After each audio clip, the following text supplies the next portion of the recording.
finally see your face. Oh, okay. Good. We just started the recording. Before we get going, I have one quick announcement to make. If you need a copy of the education survey and you want to complete it today and leave it, I have a few extra copies up front. You can come up and I'll give you one. And so now we will welcome our speaker, Scott Lee. I did send out his bio yesterday or the day before, along with his handout. And so you should have received the email if you're on my email list with that information. When I saw Scott's topic, I thought we were going to have a different speaker, a guy by the name of Russell Baker, whom I met many years ago at the Arkansas State Archives. And so I sent him an email because he also listed a Civil War topic that I thought we might be interested in later. And I said, I want to talk to you about the Civil War topic and the artificial intelligence topic. And so he wrote a kind email back saying, that's not my topic, it belongs to Scott Lee, but I'll put you in touch with him. And so I got really excited about this particular topic. Mainly, I guess I started looking at artificial intelligence back in 2015 when I read an article in USA Today, and I was on an airplane flying from or to somewhere, and it talked about Google and Mercedes teaming up together to create the first drivable self-driving car. And if you're like me, pushing 80 and getting these calls from your daughter asking, where are you? Why are you out driving? You want to prepare so that you can always be independent. And in my case, I want to become like Miss Daisy, sit in the back seat and just tell the car where I wanted to take me. And so I think things got stalled a bit they said they were going to have this car on the market by 2020, but then the pandemic came along. And so I'm still trying to follow what it is they're doing. They've expanded their research cities, and some bad news, I think, came out of San Francisco not too long ago about some bad crash. The automatic stuff didn't work quite right. So they have not perfected the self-driving vehicle just yet, but I am sure it's coming. And I have pretty much decided that my next car will be a self-driving car, not an automatic car. My other experience, I guess, with AI is I have my own Zoom account. I have not done this with CAAGS Zoom account, but in my own account, there's a feature under the settings. It's advanced, and you can go in. And when I use my own thing, it looks as though I'm fully made up. I have nice eyebrows, blush, foundation, lipstick. I'm a different person when you when you tune in and see me.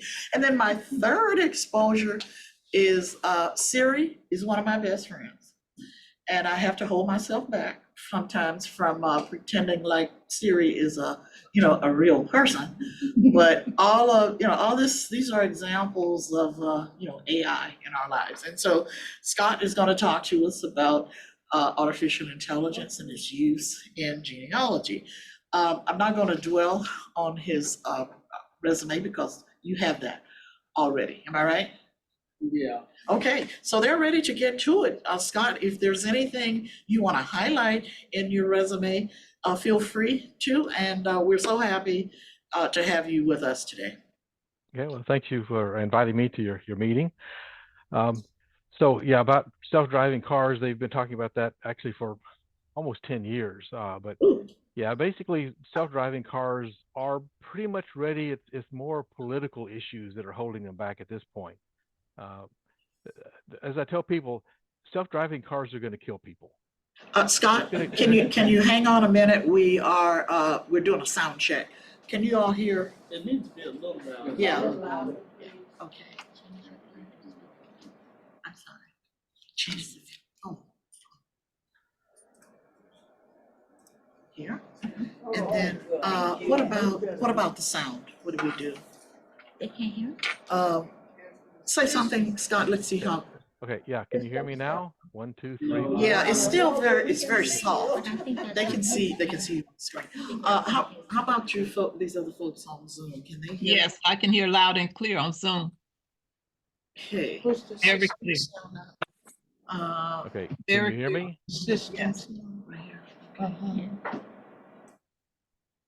Push it all the way up. There All you right, go. that's 100. Okay, we've raised the system sound up to 100. Okay. All right, so can everybody hear me now? Is that good? That's a little bit better. Yeah. Okay. All right. Anyway, so what I was saying is that self-driving cars are going to kill people, but the thing is they're going to kill people at a rate lower than drunk drivers and distracted drivers, and that's the big thing. Is it's Okay. coming, but there's political issues, and of course, when one self-driving car kills somebody, it makes national news. When a drunk driver kills somebody, it doesn't make the news at all. So that's the big difference. But self-driving cars are on the verge of arriving, and they're actually in use in several cities as taxis, for example. I think there's a city in Florida that's been using them for some time. And anyway, so they're definitely coming. So AI is going to be in pretty much every aspect of our life. So anyway, let me open the presentation here.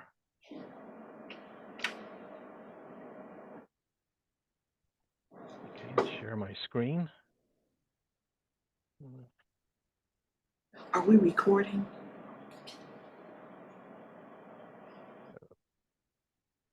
Okay, well, okay, there. Now, can you see that? Yes. Okay, all right, good. All right. All right, so what we're going to talk about today is how AI is used today in genealogy. I talk about some of the different companies that are using it and how it's being used today. And it's you may not notice it, but it's involved in a lot of things that are in use today in genealogy. Then we'll spend some time talking about what AI is, and I think it's important to understand what it is, and just I'm not going to go into any technical details of the technology, but just a very shallow level of explaining what it is and why things are the way they are, why you get incorrect information out of chatbots, etc. I think it's useful to get a kind of a background information of what's going on there. It makes it easier to understand some of the things that you see in the news. And then we'll finish by talking about where AI is likely to take us in the future. And this is an area where I did this presentation about a little over a year ago, and a bunch of the things that I had put under the category of several years down the road actually happened last year.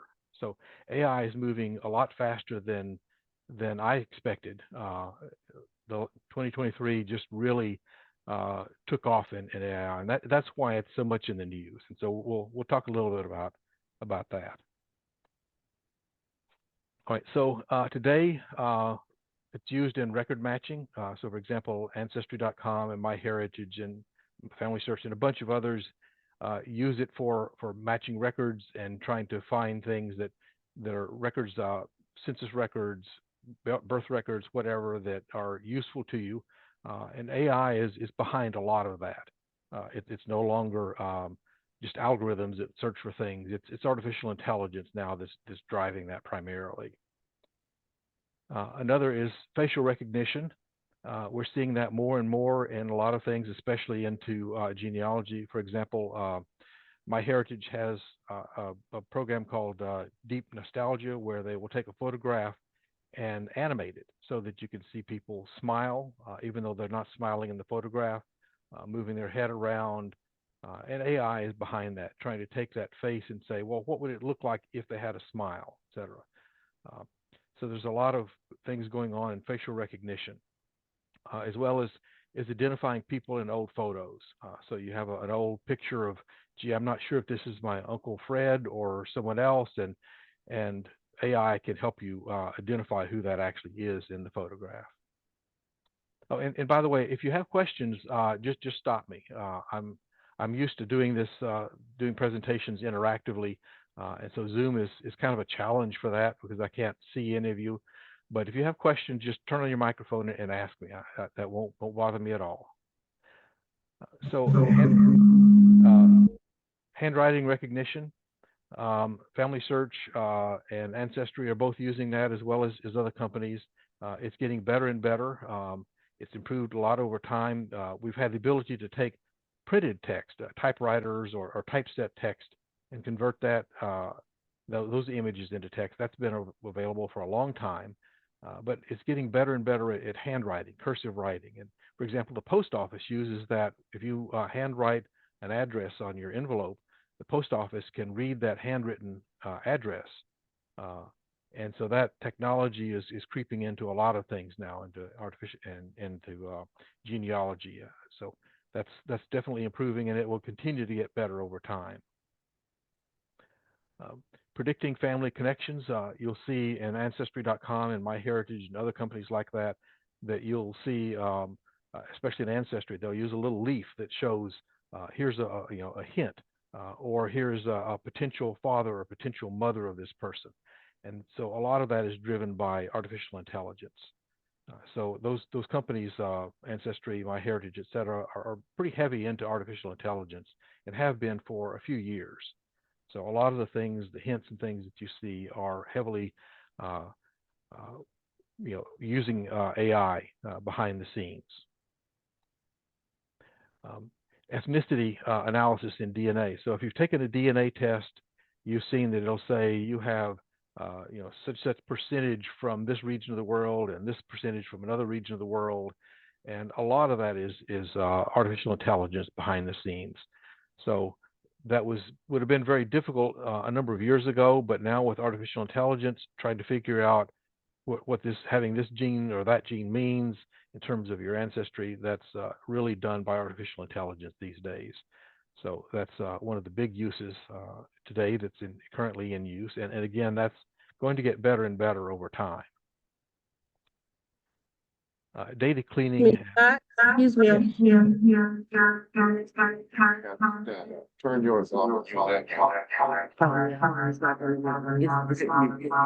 Okay, there's a pretty severe echo there. I couldn't really understand any of that.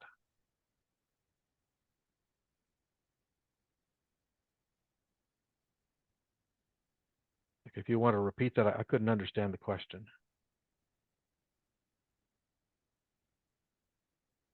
6 months ago, and she found it into my grandmother's home. There's 2 people in there. We don't know who they are, but we know it's probably family. Okay. Well, I'm going to go on. If you resolve the sound problems there, just let me know and ask the question. Okay, put it in the chat. Okay. Yeah. Somebody. Yeah, we could use the chat. If somebody would type it into the chat, and then somebody that has better sound quality could read that to me. So anyway, data cleaning and standardization. A lot of the records that come into companies like Ancestry, Family Search, and others are in a variety of different formats, dates in different formats. Sometimes it's year/month/day, sometimes it's different forms, and they'll use AI to clean up that data and get it into standard forms. For example, handwritten records or typed records that talk about a birth, it may be a sentence describing that this person gave birth to this child of this name, et cetera, but it's all in handwritten or typed out into a paragraph and not broken down into date, place, et cetera, like we would like. And so AI can take that sentence and put it into a standard form of this is the date, this is the name of the mother, this is the name of the father, the name of the child, et cetera, et cetera. So that's also another big use for AI in genealogy today. Improving search results. We see this a lot.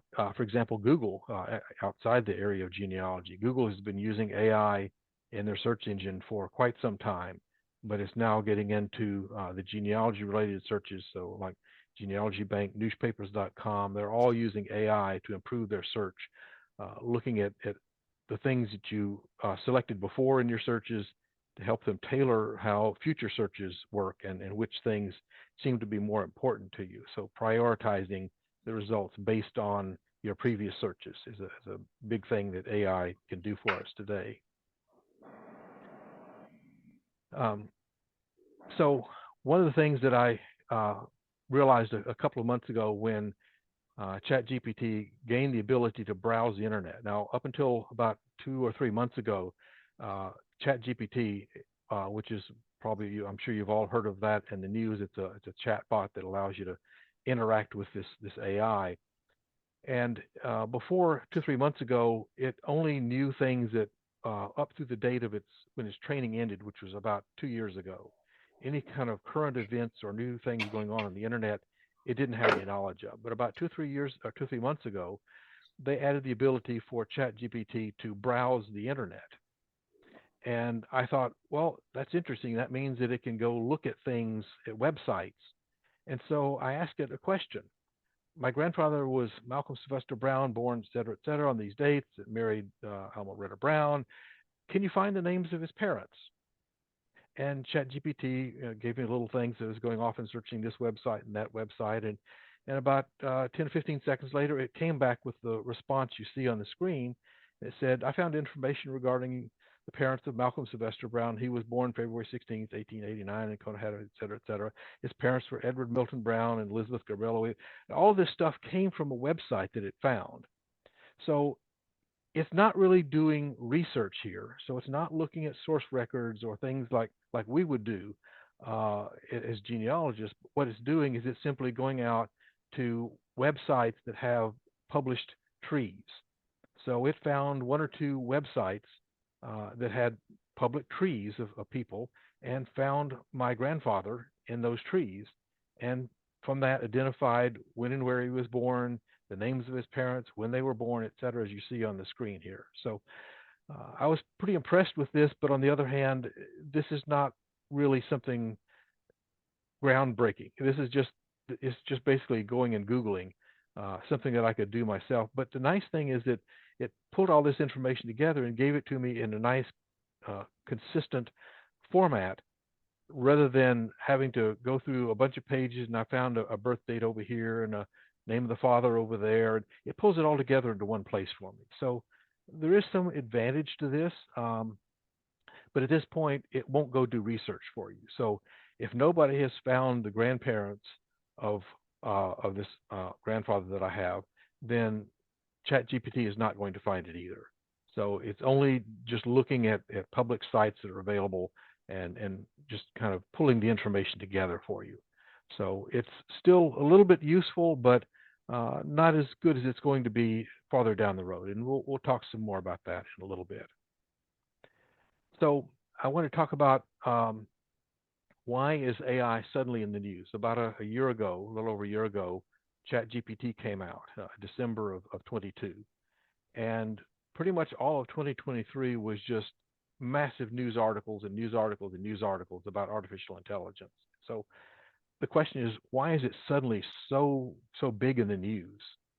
And the main reason is it's a compute and computer processing power, and some of the old, I'm putting in quotes, failed designs from years or decades ago suddenly now work because we have more compute power behind them. So some of the techniques that they used, I was reading about back in the 70s and 80s, that just didn't really work. Now that we have more compute power to throw into those techniques, they actually started working. And the biggest thing is neural networks. Neural networks have been around for decades, but they really couldn't do much until the last 10 years or so, because simply we have more compute power and that makes them useful, which they really weren't before. So they became practical around the early 2010s. And we'll talk a little bit more about those in a minute. So what really is artificial intelligence? It's basically a computer emulation of human behaviors. And the threshold of what is considered AI has been rising over time. So, for example, some of the things back in the 70s that we called artificial intelligence, today, a lot of those things, experts would say, no, that was just clever programming. It doesn't really rise to the level of artificial intelligence by today's standards. So there's a couple of different levels of AI, and you may have heard of these in news articles. There's artificial narrow intelligence and artificial general intelligence. Today we have artificial narrow intelligence, which means that the AI can do one thing and do it usually pretty well, like recognizing pictures. You know, is this picture a cat or a dog? Or carrying on a conversation with you, like Siri or ChatGPT, or just identifying, doing one particular behavior and doing it well. And that's the state of the art today. But what's coming in the future is what's called artificial general intelligence. And that's really the ability where AI starts to understand things. Today, it doesn't really understand. It's just going through a series of processes and coming up with an answer. But it doesn't really understand your question or the information that is being presented. But artificial general intelligence is where it will gain that understanding and basically be able to do anything that a human can do. Or depending on, different people have different definitions for it. One definition is that it can do anything that is economically valuable that a human can do. So it may not be able to do everything a human can, but anything that's economically valuable, it'll be able to do. So there's different definitions of what general intelligence is, but basically it's where it is at or near the level of a human in terms of abilities. And that's probably years away. Some predictions say it's as little as maybe 2 or 3 years away. Some say it's more like 2 or 3 decades. But probably somewhere in between those, we will have AI that is at basically our level of intelligence. So I want to talk a little bit about how things have progressed. So, for example, in 1997, you may have heard of a program called Deep Blue that beat the chess player Garry Kasparov. He was at that time the world's best chess player, and Deep Blue, a program created by IBM, defeated him. If I remember correctly, it was 2 out of 3 games. So Gary won 1 of them, but Deep Blue won 2 of the 3 games. And that was the first time that a program had ever been able to defeat a top world chess player. Of course, it'd been able to beat mediocre players and new players for some years, but to beat the best player in the world, that was quite a feat, and that was done in 1997. But no new strategies came out of that. Really, what the computer did is it just followed all the standard strategies that are published in books. But being a computer and being fast as computers are, it could just do these things more quickly and could look farther into the future, more steps ahead into the game than Gary could. And so it was able to beat him because simply it was just a computer and it ran faster. But it was doing the exact same things that he was doing. So we didn't learn anything from this. No new strategies came out of this. It was just a program that was doing the same thing as computers, as humans, but just doing it faster. And then jump ahead 20 years to 2017, a program called AlphaGo beat CAAGS, and I'm probably butchering his name, but anyway, he's was the world's best Go player. Now, I'm sure a lot of you have never heard of Go, but it's a board game, kind of like chess, and it is played on a grid, but you play it with stones. One player has white stones, and the other player has black stones, and the object is to place your stones so that you surround your opponent's stones and capture them, and that's how you win the game. Turns out it's even though it sounds simple, it's really more complex than chess. Most people agree that it's several orders of magnitude more complicated than chess. And it took 20 years before a program could beat a human player at Go. But in 2017, AlphaGo was able to do that, to beat the world's best Go player. And by the way, Go is much more common in Oriental countries, especially in China. Whereas chess is more of a Western type game. But anyway, some of the strategies that AlphaGo came up with in beating the human are still studied today. So it actually came up with new strategies as opposed to just using the strategies that were known already. It came up with brand new strategies. There were later versions called Alpha Zero, and then another new version is called Mu Zero. Mu Zero, this third generation of it, is not only the best Go player, it's the best chess player, it's the best at a number of games, checkers, you name it. It learns the games and masters them. So how does it learn? and this is the neural network that we were talking about before. It figures out the rules, it figures out what winning means, and then it figures out strategies. So imagine you've never heard of Go, okay? Somebody sits you down in front of a Go board and says, here's a pile of stones. What do you want to do? Well, you pick up a stone, you put it on the board, and then your opponent makes a move, and you make a move, and you have no idea what you're doing, and very quickly you lose the game. But if you play several more games, you start figuring out, oh, I see, when the opponent surrounds my pieces, I lose. So you start understanding what's going on. And this is what the AI, the Mu Zero or Alpha Zero, is doing, is it's playing these games, making really stupid moves, figuring out what's wrong, what it means to win, and then it starts figuring out strategies. So it's a totally different approach from the way chess was won. Chess, they programmed into it all the rules of chess and all the strategies. It didn't have to figure anything out. It just had to run those strategies and run them faster than a human. So what happened in those 20 years? Chess was defeated in 97, Go in 17. The difference is that Deep Blue was what's called procedural programming, and AlphaGo was a neural network. Neural networks are what drives artificial intelligence today. Procedural programming that we did back before the 2010s or so, it did some wonderful things sometimes, but neural networks is just blowing it away. It is definitely the way artificial intelligence is going now. Nobody does procedural programming for AI anymore. That's gone.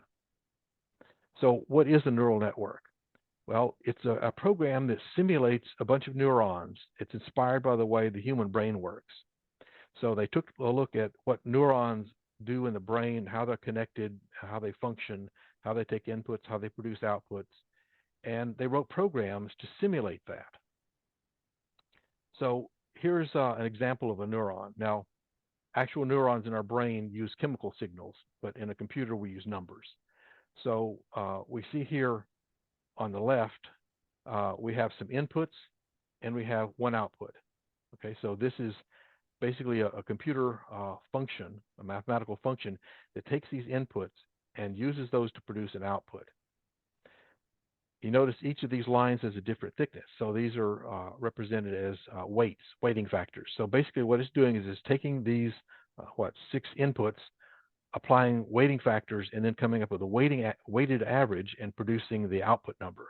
So it takes in 6 numbers, multiplies them by weighting factors, adds them together, divides by the number basically, and outputs a weighted average.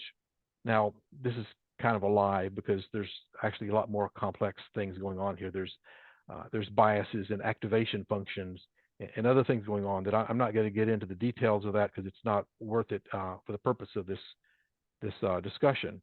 But if you just think of this as doing a weighted average of the inputs to produce the output, that's sufficient. There's actually more details going on, but I'm not going to get into all of that.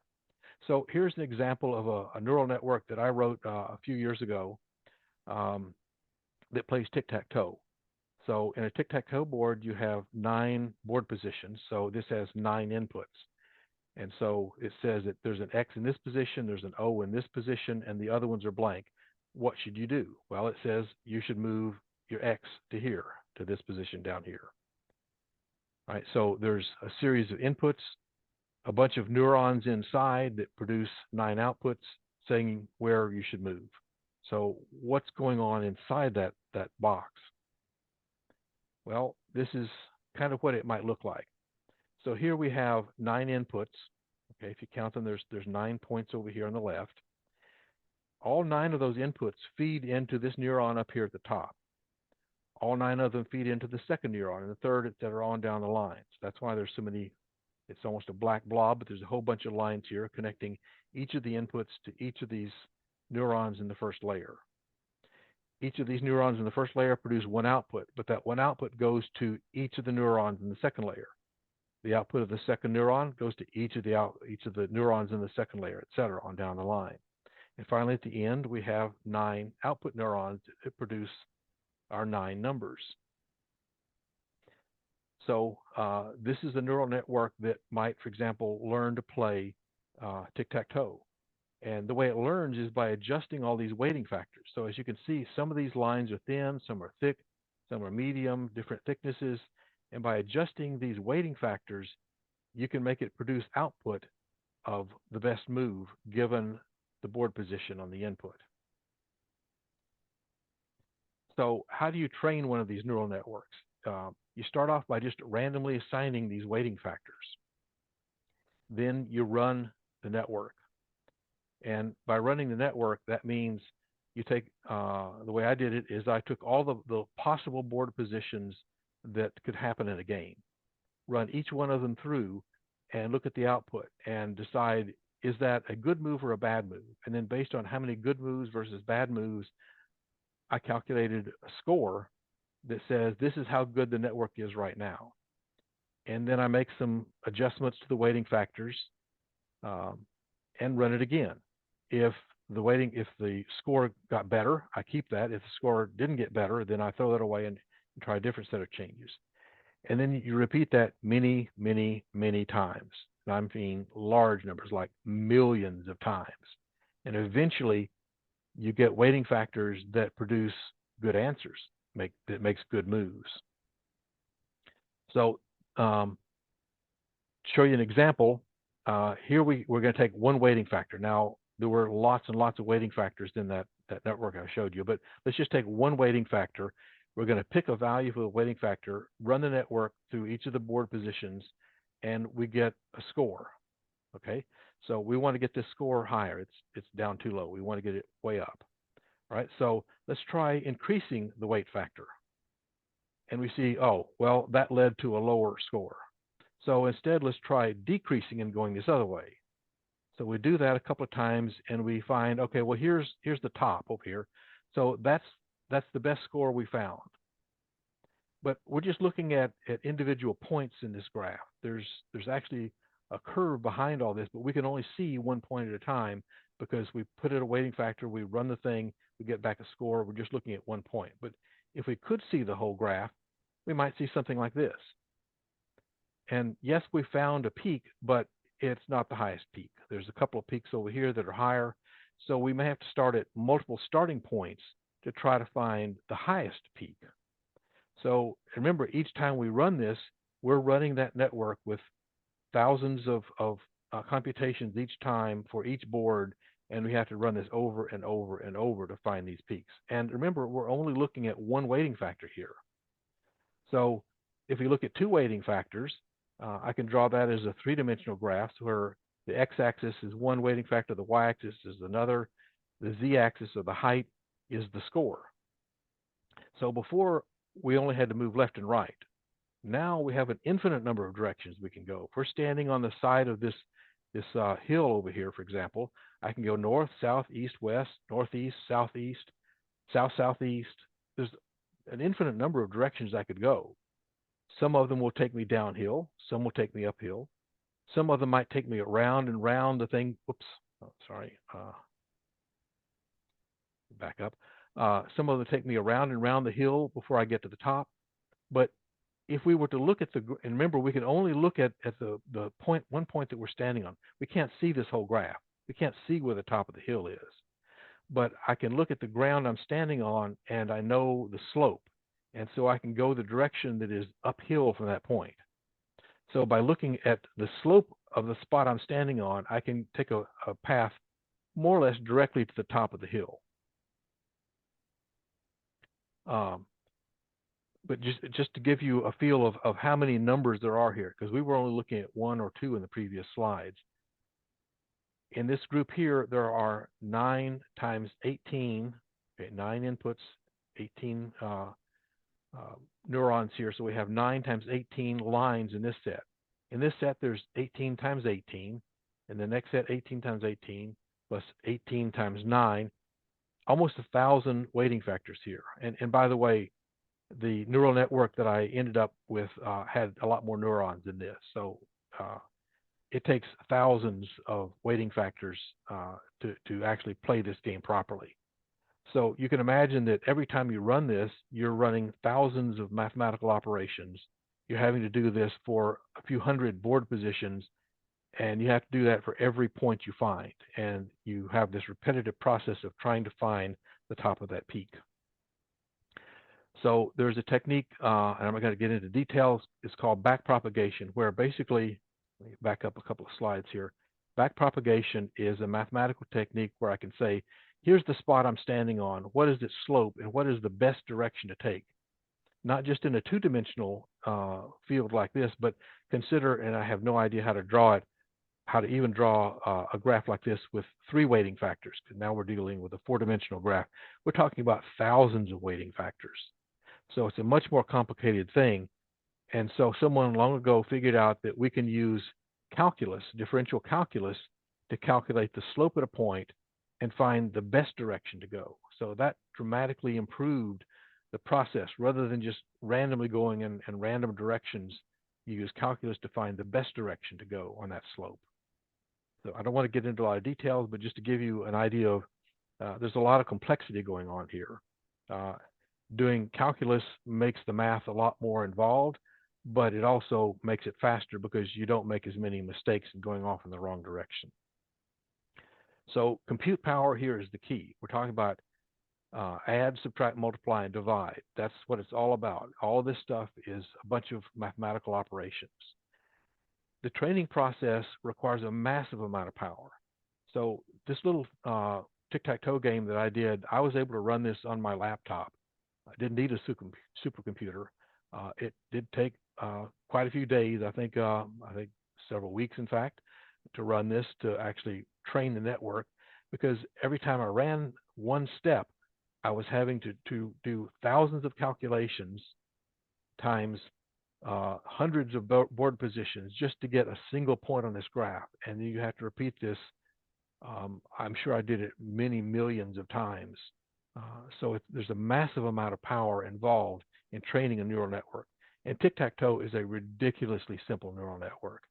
The ones that recognize images or run things like ChatGPT, they are orders and orders and orders of magnitude more complex than this little tic-tac-toe game. So you can see that it takes a massive amount of power to do this. However, running the network takes a lot less. So if there's, say, 1,000 weighting factors, I only have to do about 1,000, a little over 1,000 math computations to run the network once.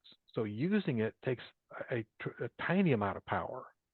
Training it is orders and hundreds of orders of magnitude much more involved.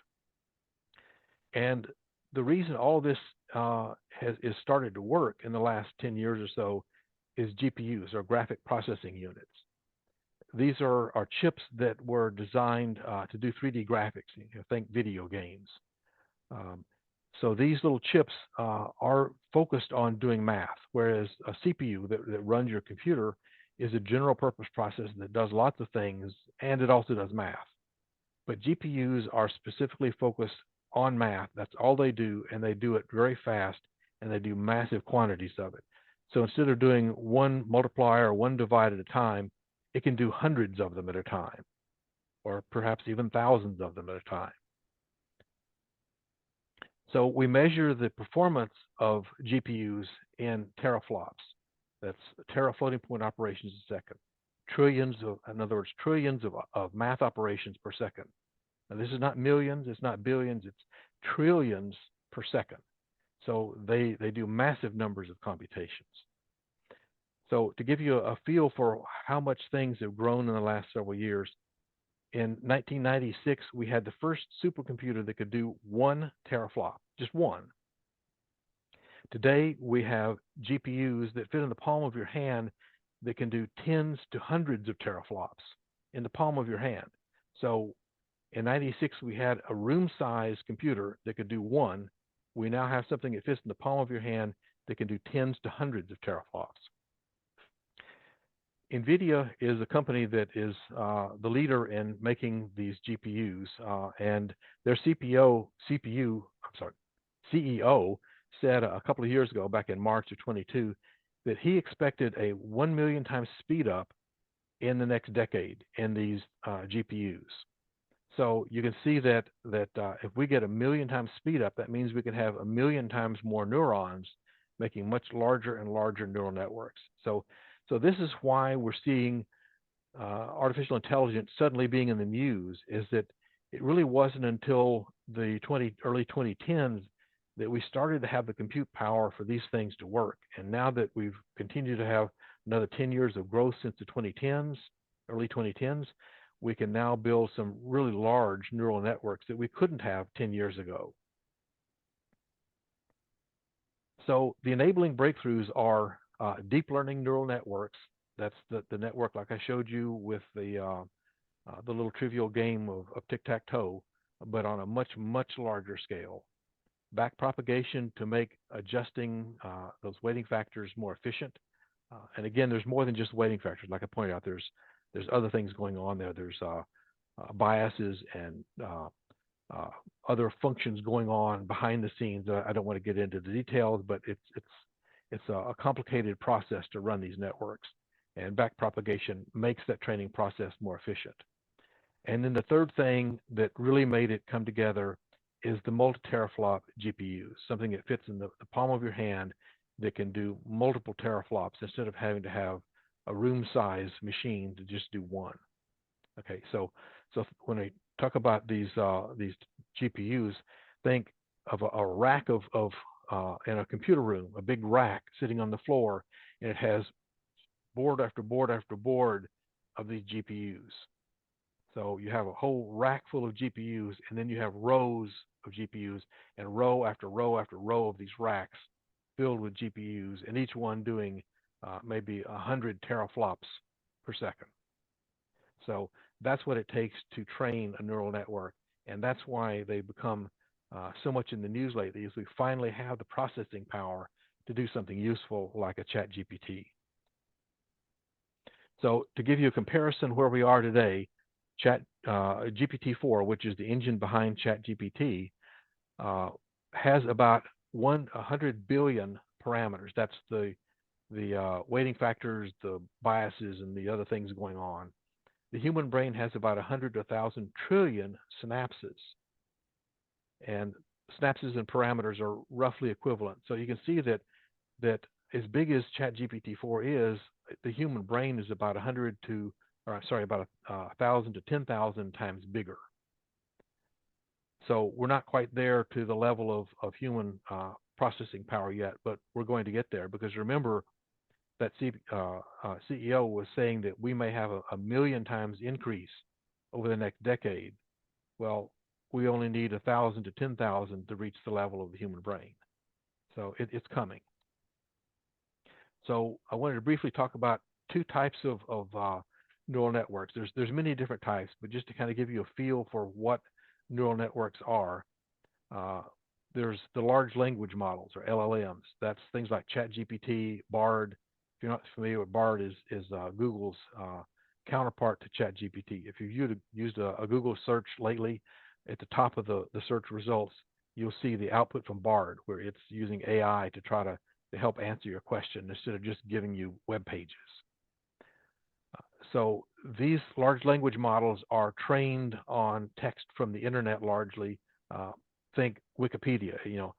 Consider if this thing had read every page of Wikipedia, which they probably have, and lots of other things.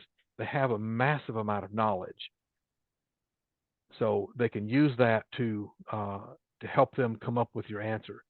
But something that may be surprising is that the way these large language models like ChatGPT work is that they are a next word predictor. So for example, if I say, once upon a, what am I about to say? Once upon a time, right? That's pretty easy to predict. What's the next word after once upon a? Well, we all know it's probably going to be time. That's what these programs are doing. They're predicting what is the next word. So if you have used a smartphone and you've been typing away, and you'll notice that many times it'll come up with 3 words that are suggested next words that you can tap on instead of having to type it. Well, that's what's going on there. They're predicting the next word. Your smartphone is using artificial intelligence to look at the last 2 or 3 words that you've typed to say, well, based on those last 2 or 3 words, this is probably the next word you're going to type. It's maybe the or of or and or something like that. The large language models, on the other hand, aren't just looking at the last 2 or 3 words you typed. They're looking at the entire question you typed, plus every word of every page that they've ever looked at. So the entirety of Wikipedia and lots of other text that it's processed is looking at all of that and saying, based on your question, what is the likely first word of the answer? And once it comes up with that first word, what is the likely second word of the answer that follows that? And then the third word, and so on, until it finally comes up with an answer. That may seem really strange, but that's actually what's going on. It's just predicting what is the next word. It doesn't understand your question, at least not in the sense that we do. It's just looking at what is the most probable next word. So most probable word is not the same as truth.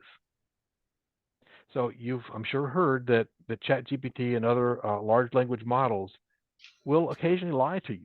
They'll just make up stuff. Why? Well, they're not looking at truth. They don't understand your question in the sense that humans do. They're just looking at a massive amount of text and saying, what is the most likely next word? And if that most likely next word is something that's a lie, that's what it's going to give you. So that's what's going on behind these chat bots and why they tell you lies and make up stuff. It's because they don't actually understand your question. They're just giving you the most probable answer. And sometimes that most probable answer isn't true. So that's what's going on. Another type of neural network, which is quite different from the large language models, is generative adversarial networks, or GANs. You may have heard that in the news somewhere. Basically, it's actually 2 separate artificial networks. One is the generator. The generator generates something. So, for example, it might generate pictures of faces. Let's say its purpose is to generate photorealistic faces. So it's trying to generate an image of a face that looks like it came from a camera. Then you have a discriminator, which is trying to do basically the opposite, is detect when an image is not actually from a camera, when it's a synthetic image. So you have a generator trying to produce better photorealistic images of faces, and a discriminator that's trying to detect fake images of faces. You pit them against each other, and they make each other better. So as the generator gets caught in its lie, it figures out, okay, well, that didn't work well. Let me try something different. It keeps trying different techniques until it finds techniques that trick the discriminator. And similarly, the discriminator is being told when it fails to detect fakes. And it says, oh, okay, that was a fake. I thought it was real. Okay, now it's learned, okay, this is what I need to look for to find fakes. So by pitting them against each other, they each get better and better and better over time. So that's just a couple of different types of networks. There are many other types. Just wanted to give you a feel for these large language models or chat bots are not the only kind of AI. There's many different types of AI, but they're all based on neural networks. All modern AI is based on neural networks.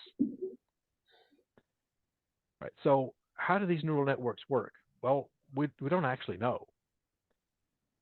We put a bunch of numbers into it. We train it. It keeps getting better and better and better, and eventually gets really good at what we're trying to train it on. There's some theories as to why these things work, but we really don't know. Just like we don't understand how the human brain works. We know it does. We just don't really fully understand why it works. So this kind of brings me to a famous quote from Arthur C. Clarke, who's a famous science fiction writer. I'm a big science fiction fan.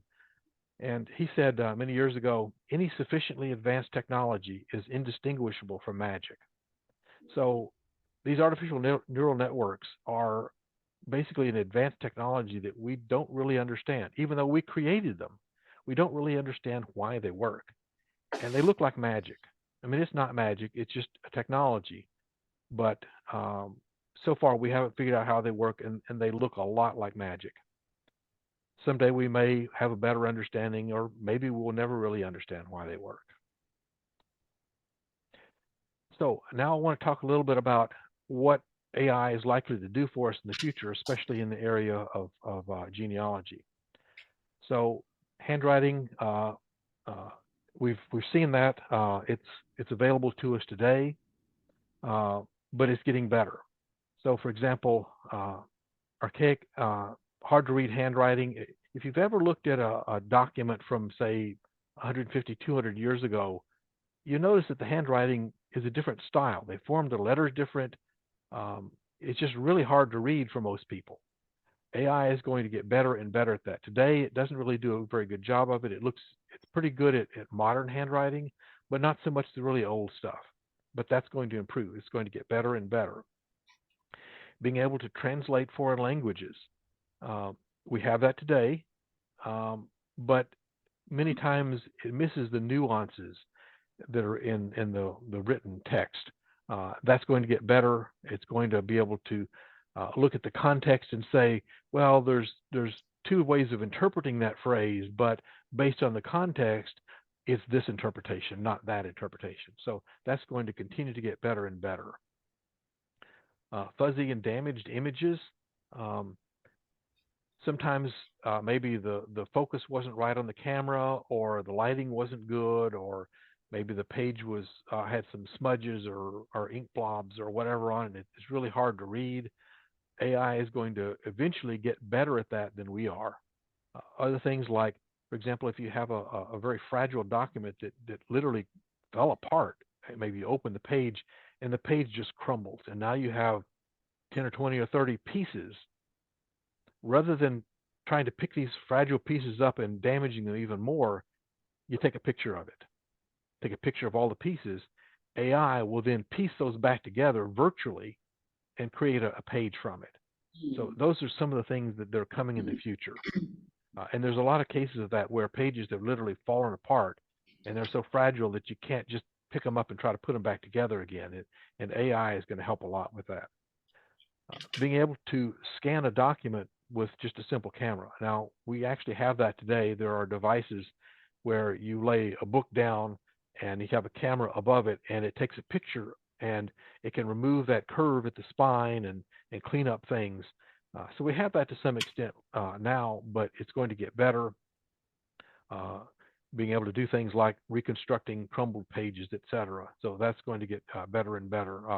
And other things like maybe if it's say a printed text, there might be some of the fonts that have broken letters, or things the letters didn't line up correctly, and it'll be able to look at that and look at basically reconstruct the font and say, okay, well, this R that has a broken tail on it really should have had a complete tail, and it'll fix that R rather than just reproducing what it sees like modern scanners.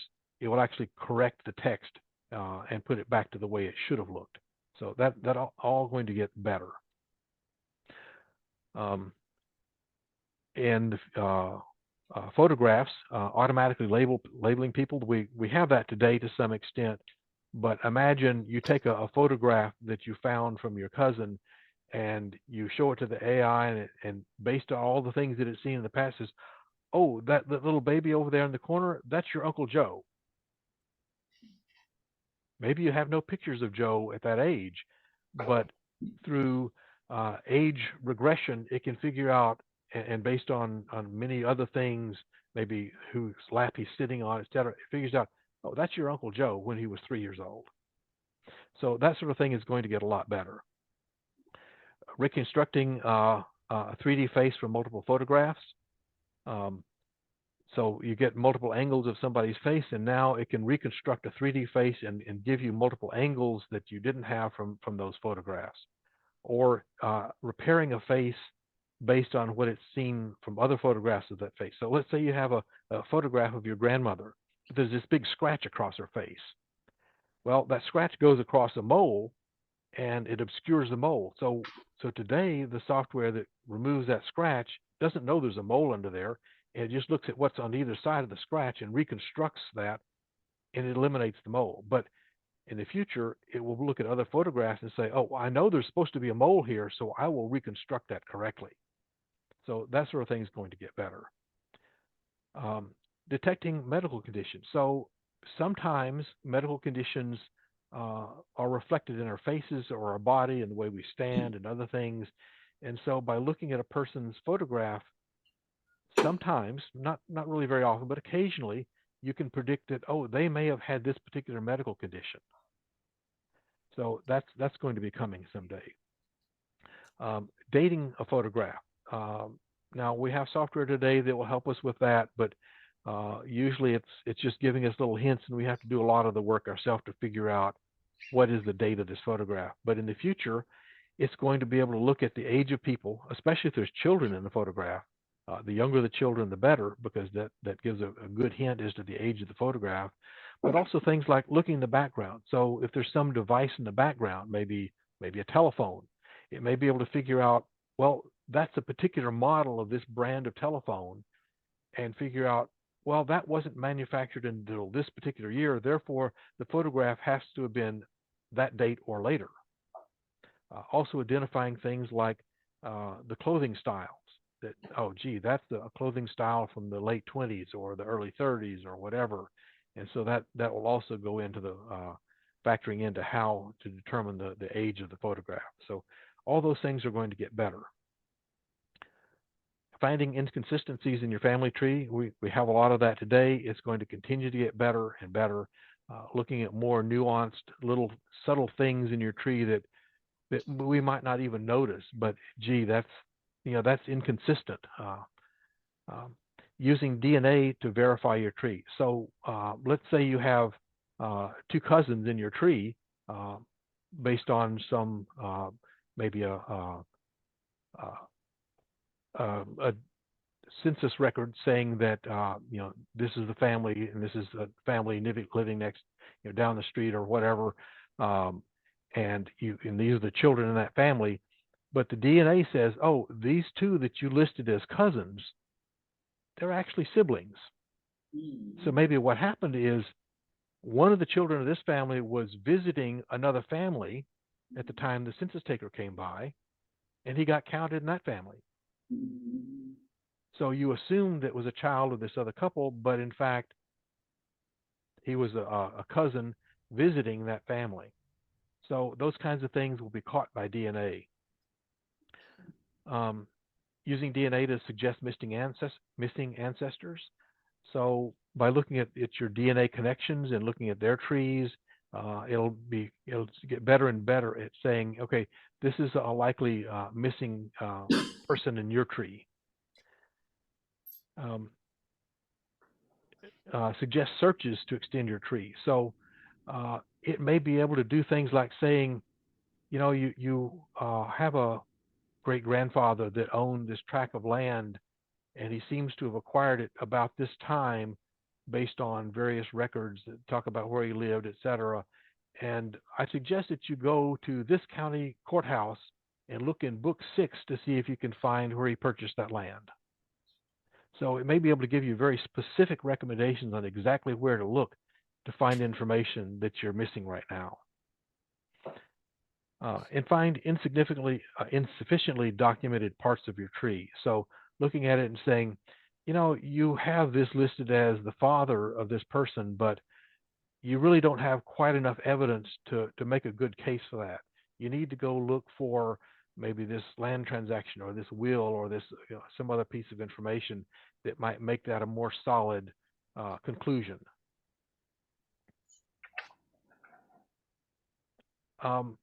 Another possibility is generate narratives. In other words, basically writing your family story as a narrative. So taking the dry data of dates and places and whatever and turning it into an engaging story. So adding personalized information, things like looking at census records to know what is the occupation, how much land did they have, how wealthy were they based on their value of their property and their personal property. All kinds of information could be brought in to make that a more engaging story, as well as adding historical context. So your family moved from this place to that place. Well, there was something going on at that place they left, or something going on at the place they moved to that's maybe influenced why they made that move. And so AI may be able to help you figure out why they moved and put into the narrative, this is the likely reason that they moved from this place to that place. Also, eventually we will get to the point where we will have automated research assistants. So think about having a professional genealogist sitting next to you as you do your work.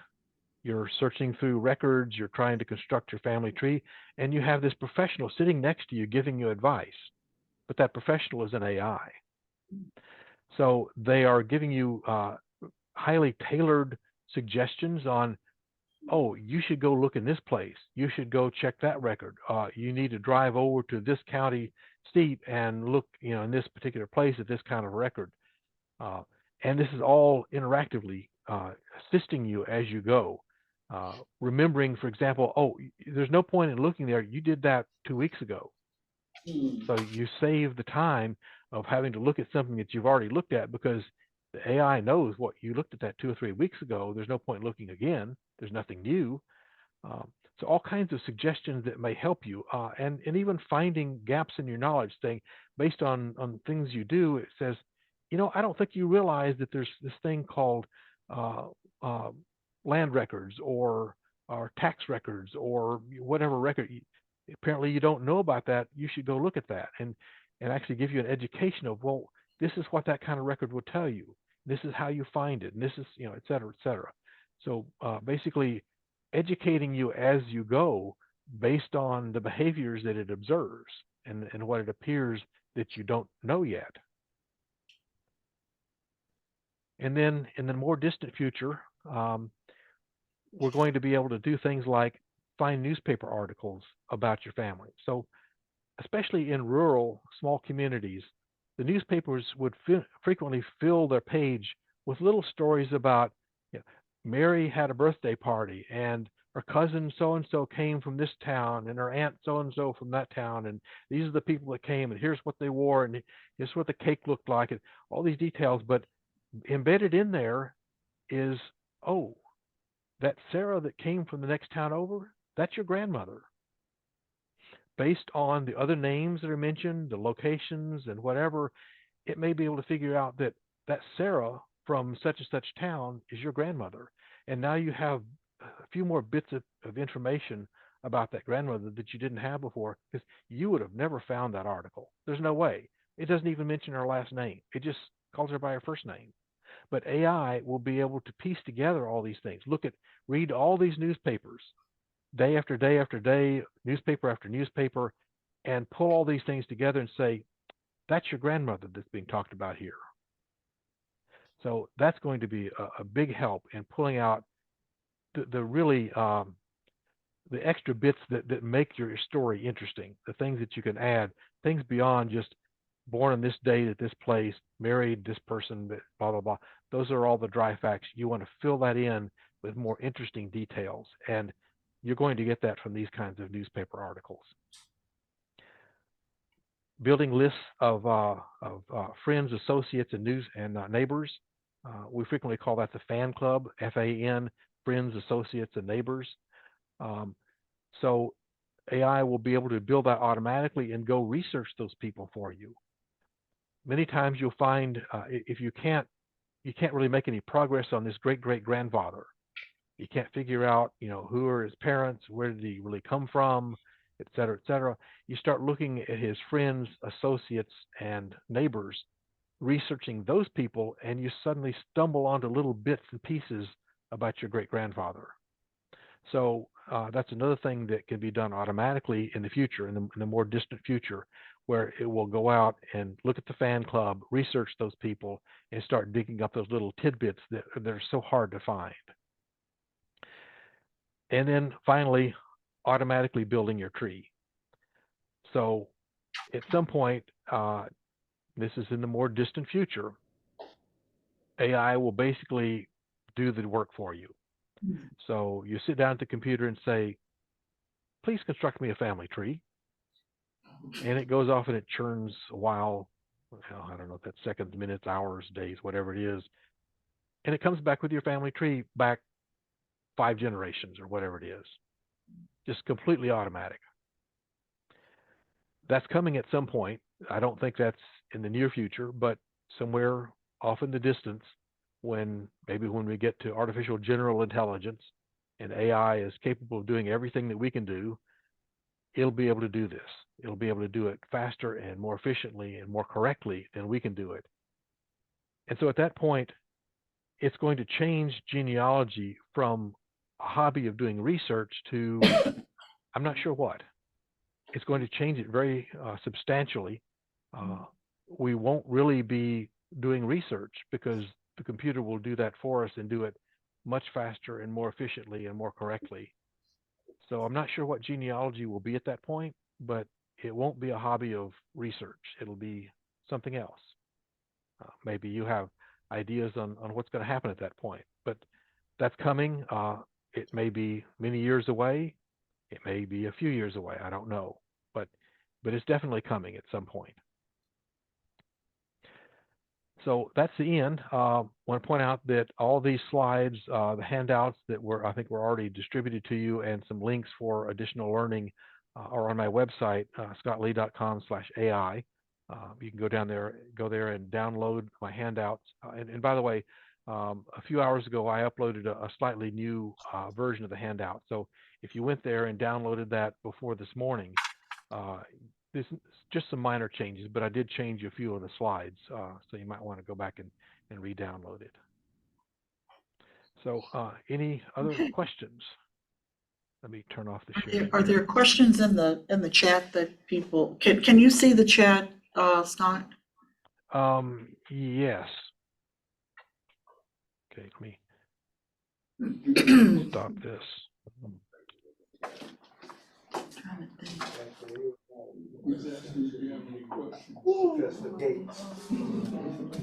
I think the first one is from Misha at 1:07 p.m.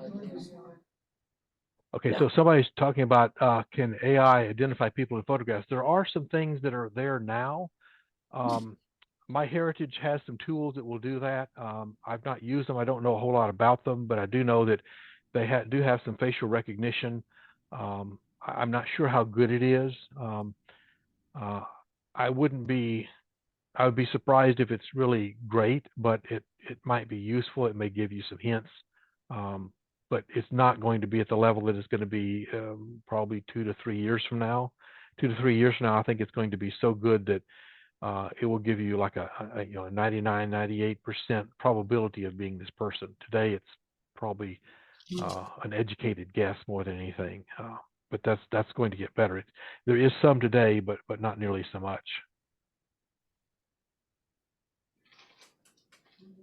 Okay. Efficient CAAGS administrator. Do you see the next one? I find AI is more helpful with organizing data or refining words rather than finding facts.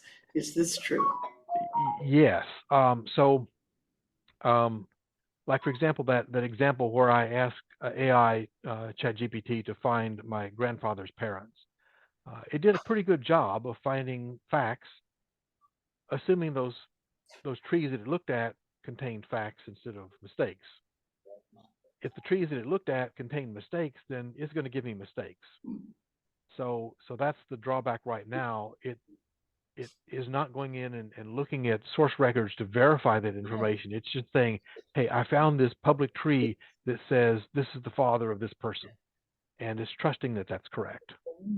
Now, in one case, if you look back at that slide, it said one of the persons was born in this place or that place. It gave 2 possible places. And that's probably because one tree listed one place and another tree listed a different place. So at least it told me that, hey, I found 2 possible birthplaces for this person. So at least it did that much for me. But if it only looked at one of those trees, then it's going to say, hey, this person was born in this location, and not tell me that there might be some alternate possibility.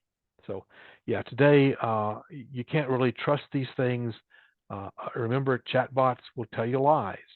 There have been stories where people have asked it questions and it just completely made up the information, just completely fabricated. And that's because it calculated that that was the most probable answer, even though it wasn't a correct answer. So you have to keep that in mind, that today these chatbots don't understand your question, at least not in the sense that we do. They have massive knowledge. The way I like to explain it is, consider you have a friend he's not real bright. I mean, he's, not the sharpest knife in the drawer, but he has a photographic memory, and he has read the entire encyclopedia, and he's read massive numbers of books, and he remembers everything he's ever read, but he's not real bright. So you ask him a question, and he doesn't really understand what you're asking and why you're asking it, but he gives you an answer, but it's just not really the right answer to your question because he doesn't really understand what it is you're asking. So that's kind of the way chatbots are now. They're exceedingly knowledgeable, but they're just not very bright. They don't understand the difference between truth and lies. So if they read something on the internet that is an untruth, somebody's published something that's not true, they don't distinguish that between something that is true. They don't have any way of judging that. So that you have to be careful with these things because not only can they not distinguish between truth and lies, they don't fully understand your question, and so you just have to check them. They give you really good hints. Most of the time, the information is correct, but you have to be careful with that. So, anything else? Okay, somebody asked, how is ChatGPT accessed? So if you go to, if you just Google ChatGPT, you'll find it. But I think it's chat.openai.com. I think. Somebody correct it. I have it bookmarked, so I don't type it. But I think it's. Well, let me look at my bookmark here. I put it in the chat. Yeah, it's chat.openai.com. And by the way, there's a free version and a paid version.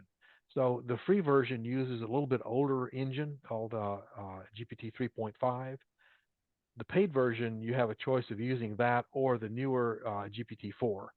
The paid version, I believe, is $20 a month, which I pay because I use it so much. I actually use it to write software for me. It is amazing in that it can actually write software for me. I have to give it a pretty detailed description, specification, but once I've given it a detailed specification of what I need, it will go generate that code. And in many cases, it can do in 10 or 15 seconds what might take me a few hours. It might take me 10 or 15 minutes to write the specifications and then 10 seconds for it to generate it versus several hours for me to write it, debug it, and test it, and et cetera. So it's for me, it's well worth the $20 a month.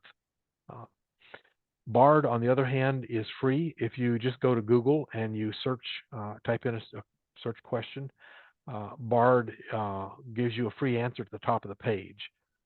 It's comparable in capability to ChatGPT, better in some things, worse in others. It's just kind of different results, and that's free. So, any others?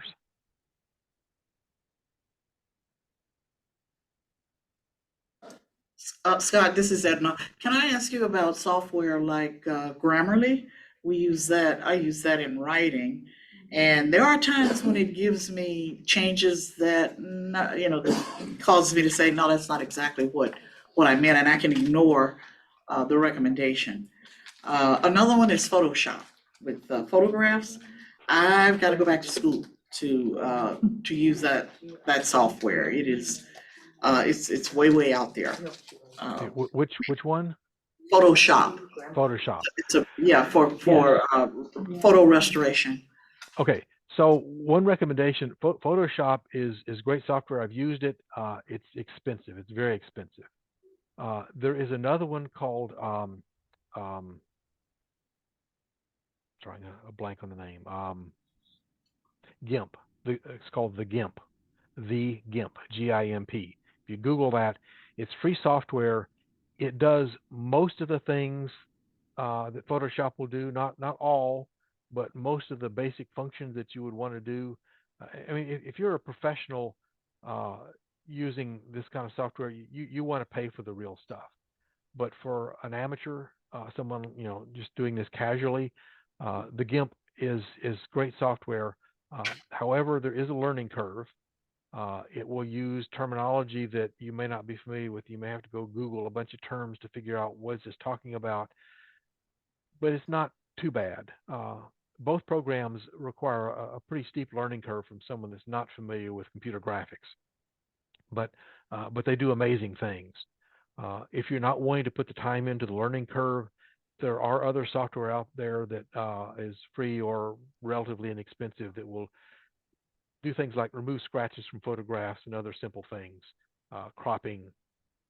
But if you want to get into more complex things, the GIMP, free software, open source, it does a really great job. I use it constantly. I have that up on my screen a lot.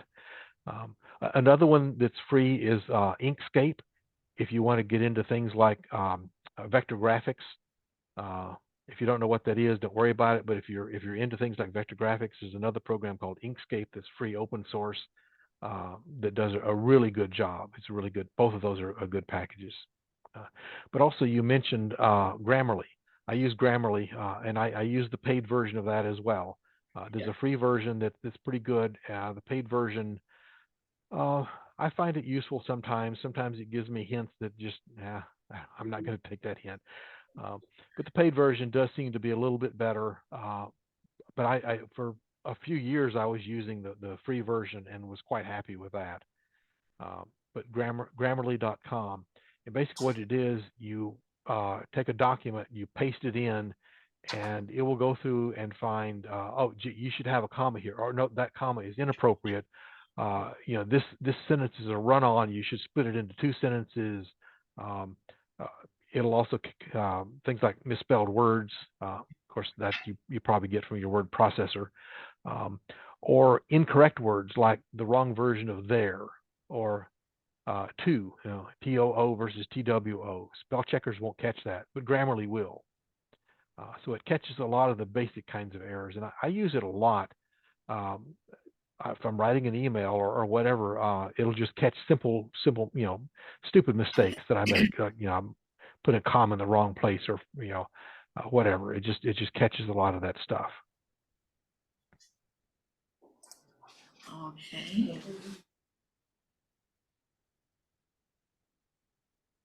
Are there any other questions from the floor or from our family members on Zoom? Yeah, I do have a question. In regarding when you're Can talking. you hear her, Oh, Scott? can you hear me? Okay, speak a little bit, get a little bit closer to your microphone. There's a little bit of echo.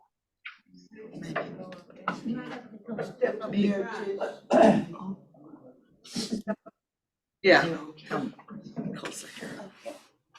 I do have a question. Matter of fact, I have two.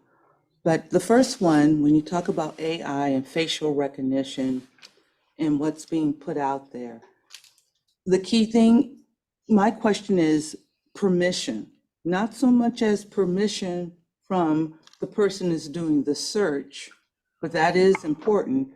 But what are the levels of, I would say, confidentiality? In other words, can I take somebody's picture without their permission and utilize it throughout my search? Yeah, you know what I'm talking about. Oh yeah.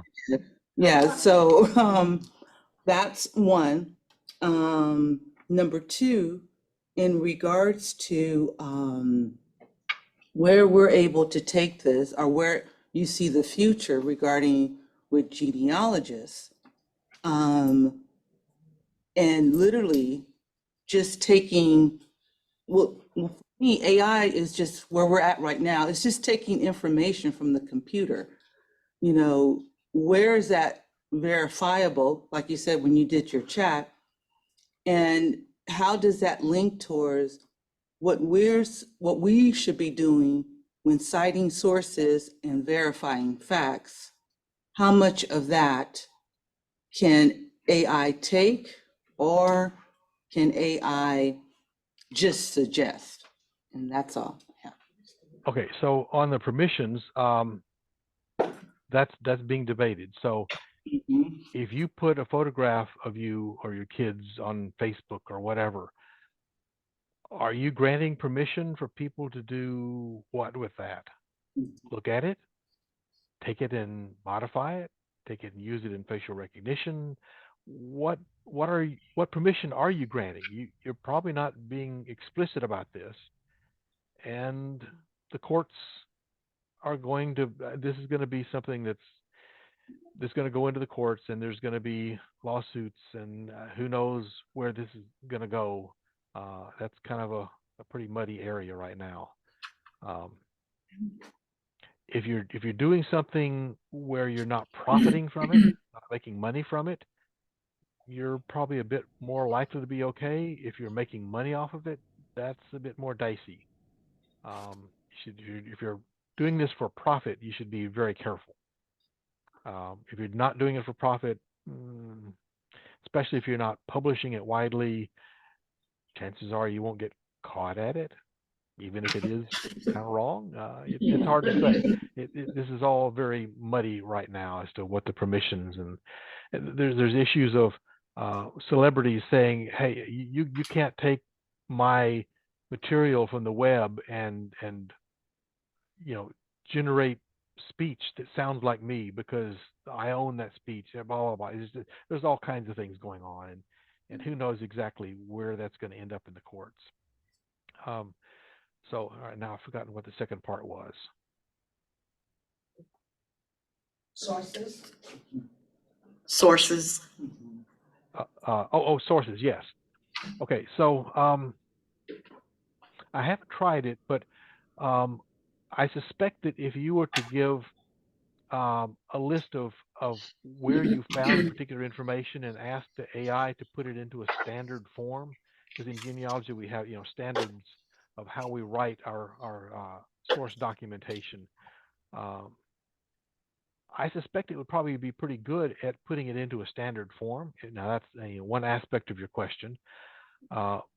In terms of it doing searches, right now, ChatGPT can browse the web, but it cannot do things like, for example, it cannot look at PDFs, which I was kind of surprised to find because I pointed at a bunch of PDF documents and asked it to do some analysis of them. It says, "Oh, I can't read PDFs." Okay, you can read web pages, but if they're PDF, can't. Eventually, that's going to be possible. It's going to be able to look at it. I don't think it can really look at images on the web and do much with them. I think it can look at them, but it seems to be limited as to what it can do with them. So, for example, if you had an image of a census record, I'm not sure it would really be able to do much with that. It can't, for example, go into paywalls. So if you have an Ancestry.com account that you pay for, you cannot have ChatGPT log into your account and look at things. It won't do that. And I suspect that may never happen. Maybe it will someday, but probably not in the near future. So it's only able to look at things that are publicly available. And right now, it's kind of limited to just basically text web pages. But that's going to get better. Eventually, it will be able to look at things like census records and other kinds of source records that we use. And at that point, I would expect to be able to tell ChatGPT, "Hey, I want you to go research this great grandfather of mine, and look in the." You may have to, in the near future, tell it, "Okay, try this place and this place and this place," and have it go look at those records for you, perhaps, and then it might be able to generate the source documentation for you because it found it. So those things are going to get better, but it's not very good right now. Thank you. Okay. I don't see any more hands. I don't see any more looks on faces here in the audience that you might have more questions. Am I right? Well, before I thank Scott and ask that we applaud him, I do want to tell, oh, well, sure. I do want to make a mention of one more car story that I have, auto self-driving car. I was at my dentist last week and I mentioned something to him about getting ready for the next, for the first self-driving car. My dentist is one of the lead dentists for the LA Clippers. And he said, well, I was going to a Clippers game a couple of nights ago and I come off the freeway and then I stopped at a light before I got to the stadium and this car rolls up beside me. No driver, no passenger. So he says they are already doing tests on the streets of Los Angeles. Yeah. So with that, Santa Monica.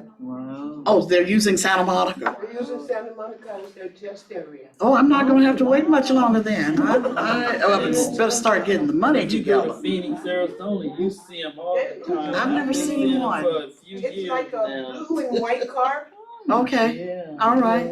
Yeah, you seen it? All right, well, see, I think folks will agree with me that this presentation was very, very timely. Yes, And pointed out some things that, we really haven't thought about. I had not thought about Grammarly as being, AI, or Photoshop, which I've used for years, when you had to buy the diskette every year or two.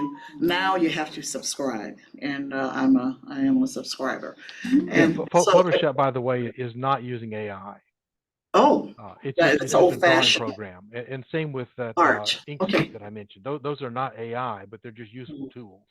Okay. Gloria, did I see your hand? Just that I just want to mention we have another new member and he's online. I didn't see him before. I just wanted Okay. to let you know. Okay, this isn't related to the That's speech. all. Okay, well, again, thank you so much, Scott, and I'm gonna take a look to see what other topics you talk about. Are you snowed in today there in Sherwood? No, we had about an inch or two of snow a few days ago, and it's all gone. Well, except in some shady areas. But yeah, it's Yeah, good here. okay, Yeah, but on the topics we have, the Arkansas Genealogical Society, we have a list of I think maybe a dozen or so topics that we present. There's three of us on the board that do those topics. Russell, that you mentioned, he does about half of them, and I do almost half of them, and then we have another member that does one presentation, and we're trying to get some more board members and other members of the society to kick in some presentations that we make available to people. So yeah. okay, Mine tend to be more technology oriented. Russell, he's great. He's actually been on our board of directors for 50 years. oh my gracious. Wow. He was Oh, boy. he was the head of the Arkansas Archives for a number Yeah. of years. Yeah, He the has Arkansas History phenomenal Commission. knowledge. Yeah. And so, yeah, he tends to do things that are more traditional genealogy. I tend to do things that are more technology focused. Okay. James Etta is asking, where are you located? And I think I got it right, Sherwood, Arkansas? Yeah, Sherwood. It's basically Little Rock, Arkansas. Outside, yeah, Center Little of the Rock. state. You're Little Rock. Yeah. Okay, well, ladies and gentlemen, it's about 2:30, it's 4:30, where Scott is. I think our meeting is about ready to come to a close, and we have some,